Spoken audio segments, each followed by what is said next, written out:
Bom dia. É, eu tive vamos dizer assim, uma experiência interessante, né? Que eu vejo todo mundo reclamando também, né? Você vai à missa, domingo, chega lá, papel bonito, né? Mas na hora de falar, a gente escuta cada coisa, gente. Muito, é complicado às vezes, né? E eu confesso, enquanto eu escutando aquela homilia, uma sensação muito ruim no peito, muito ruim, muito ruim. E aquilo me incomodando profundamente. Aí você fala assim, mas o padre era uma linha errada? Não, uma linha normal, né? Mas a fala dele distorcendo literalmente o evangelho. Eu fiquei parado, no meio final eu só rezava, pedia que o Senhor o tocasse e tocasse aquela vida, porque não era aquilo a palavra de Deus, não era aquilo. Como é que você pode falar uma coisa dessa? Gente, eu estou com um papel na mão e estou lendo o Evangelho. Ele falou, proclamou, e eu estou lendo o Evangelho. E ele nega aquilo que está escrito. Aí eu só pedi a Deus misericórdia e pedia para que Deus tocasse aquele padre. Então eu acho que não sou o único a viver isso. E a gente tem que pedir a Deus. Tem que pedir a Deus. É meio esquisito, né? Vamos falar a verdade? Pedir pela conversão de um padre. Meu Deus. Alguém vai falar assim, você está se achando? Não. Não. Claro que é conceito básico. E a palavra de Deus, né? Eu acho engraçada, né? Tem a primeira leitura que foi tirada lá dos Deuteronômios, que Deus fala para Moisés assim, né? O Senhor Deus fará surgir para ti da tua nação e do meio dos teus irmãos um profeta como eu, e a ele deverás escutar. Ponto. Então o Senhor está falando, primeira leitura, muito básico, que o Senhor manda profetas, que o Senhor fala através do profeta, e até os dias de hoje, né? Aí ele fala uma outra coisa depois que acontece, né?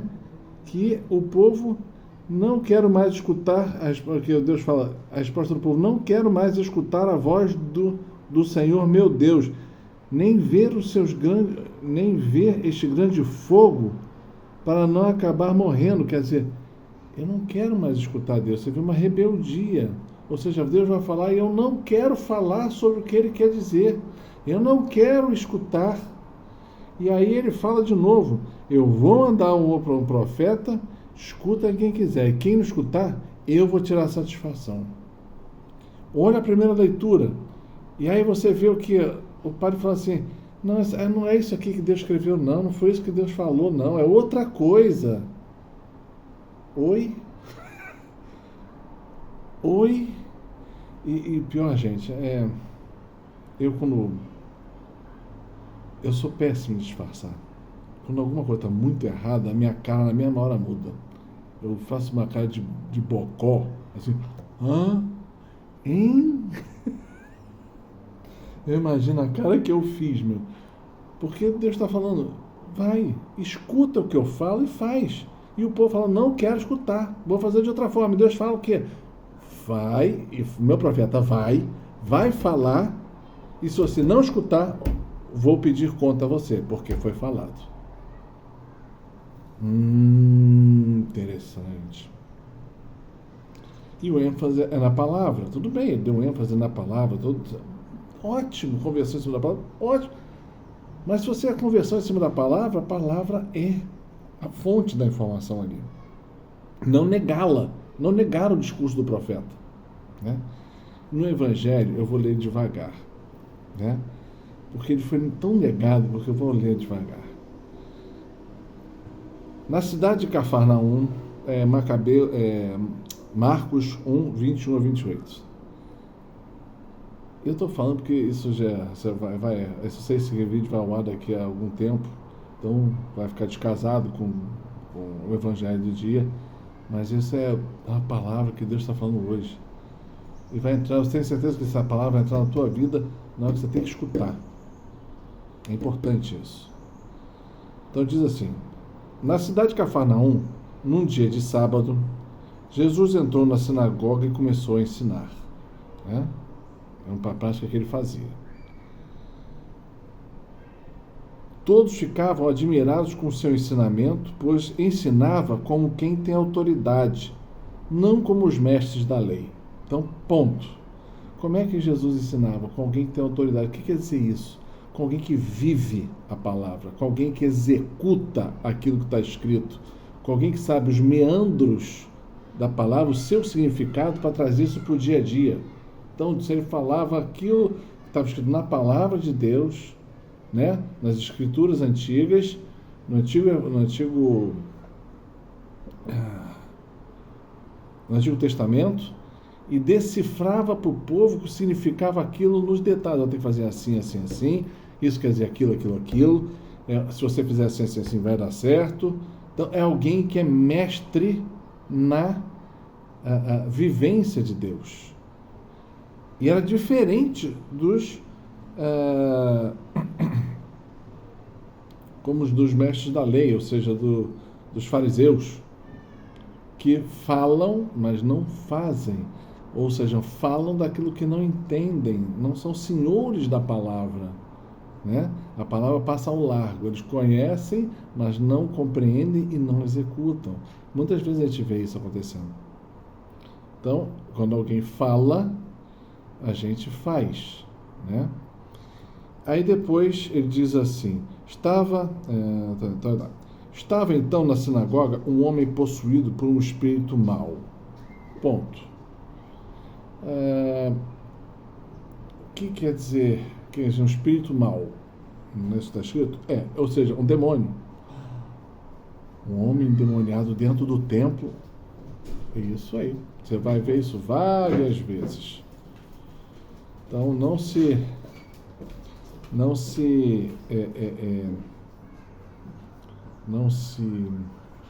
fique espantado com isso, com essa palavra. Você vê isso, né?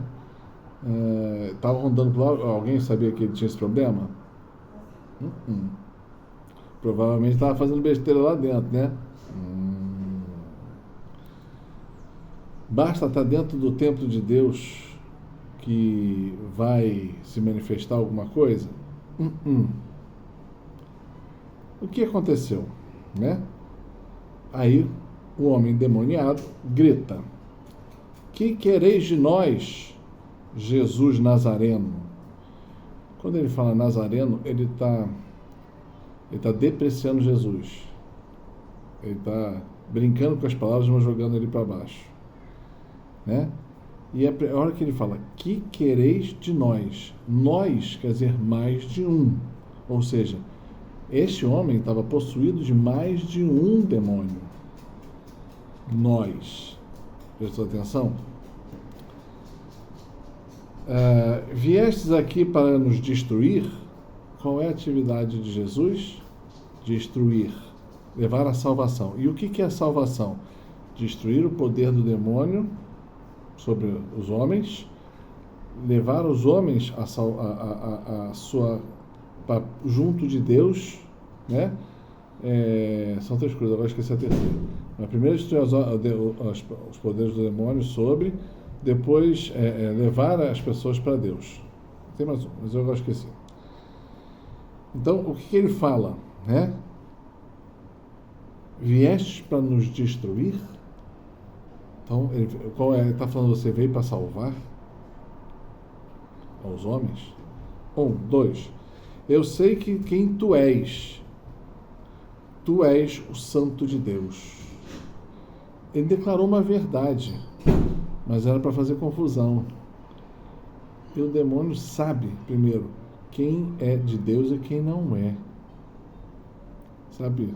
A primeira coisa é isso. Ele conhece todas as pessoas que são de Deus pelo nome.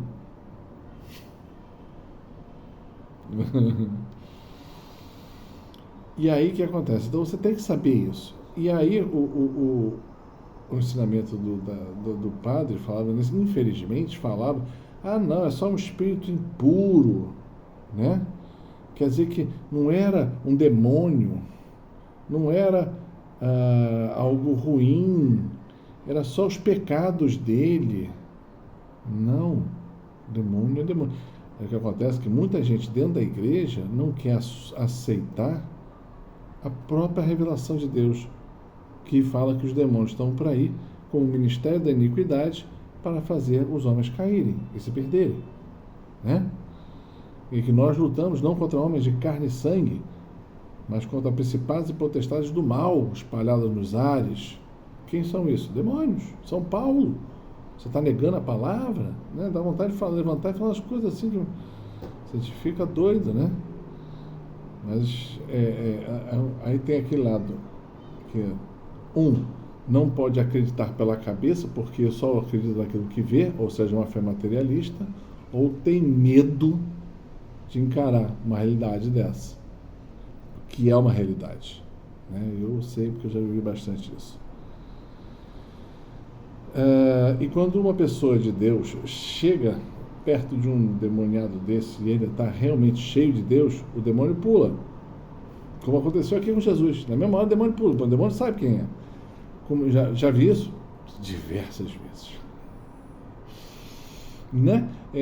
Na Canção Nova, por exemplo, quando aquele padre exorcista indiano, que agora eu esqueci o nome, Rufus, o galpão lá estava cheio de gente, e muitas pessoas com problemas espirituais, que nem esse cara aqui. Na hora que ele começa, ele chega e já começa uma gritaria. Na hora que ele começa a rezar, parece que você está jogando coisas escaldantes em algumas pessoas, né? E aí Deus faz uma libertação fortíssima, né? Continuando, então é uma realidade que existe e que nós temos que fazer uma batalha espiritual. Não adianta negar ou ter medinho. Não. Homem de Deus, mulher de Deus não tem medinho, não. Tem que ir para cima, né? Como Jesus foi para cima, ele foi para a sinagoga, no sábado, para lá, para falar, para pregar, para tirar os demônios. Tem que ir lá, né? E acontece quando é um homem de Deus cheio do Espírito Santo. Tem que ter as duas coisas: homem de Deus ou mulher de Deus, entendam, cheio do Espírito Santo.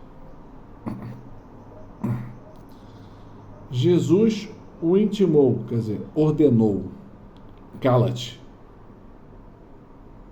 Poder, autoridade, cala-te e sai dele. Se fosse um pecado, você não fala sai dele. Sair dele é uma coisa que está dentro dele, né? O pecado está dentro dele, mas pecado não sai por ordem, sai por perdão.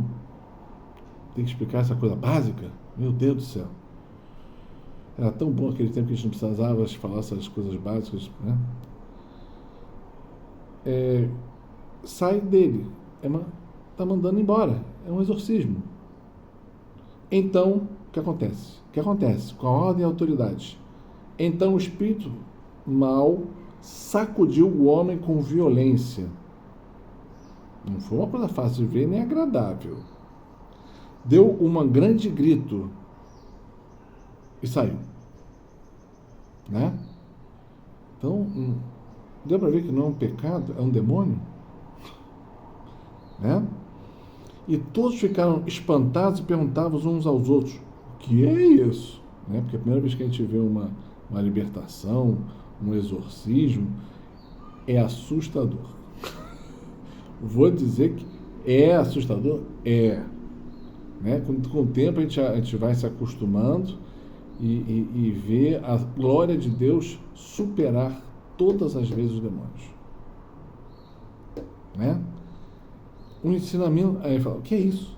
Um ensinamento novo com autoridade, ou seja, ele não falava só, ele executava o milagre, a libertação. E ele manda até mesmo os espíritos maus e eles obedecem.